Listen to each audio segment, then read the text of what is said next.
हे तुम्हाला इकडच्या रूम पाहिलेत खालच्या. चला आपण आता वरच्या मजल्यावर जाऊया. तर आपण माझ्यासोबत या, म्हणजे विद्यार्थ्यांची केलेली सुविधा ही पूर्णपणे आपणास लक्षात येईल. हा तिसरा मजल्यावर आपण जात आहोत आणि या ठिकाणी बघितलं असेल तर ह्या ठिकाणी प्रशस्त असं सुंदर सराउंडिंगचा परिसर बाहेर जर तुम्ही पाहत असाल आणि ह्या पद्धतीने इकडे आलात तर पाहून घ्या विद्यार्थ्यांच्या किती स्वच्छ आहे. या ठिकाणी तुम्हाला सर्व सुविधा अशी छान पद्धतीने बघायला भेटेल.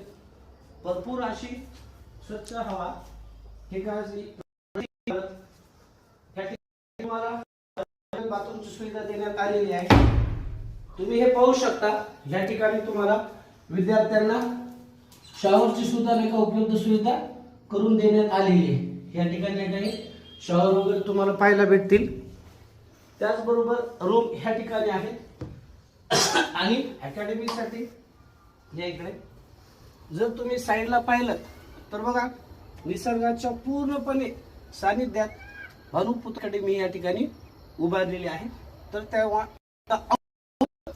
भानुपुत्र अकॅडमी परभणी सुविधा देणे हे आम्ही आमचं प्रथम करतो.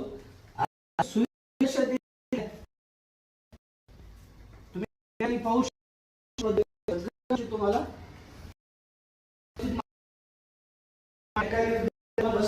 व्यवस्था केली आहे. बघून घ्या प्रत्येक मजल्याला त्यांसाठी गाद्या वगैरे ठेवलेल्या आहेत. या ठिकाणी तुम्ही बघू शकता रूमचं जे आहे मांडलेलं आहे आणि ह्याच पद्धतीने रूम सुंदर अशी बाल्कनी हे निसर्गरम्य असं आजूबाजूचं तुम्ही वातावरण तुम्ही आमच्या मित्रांना कळवा.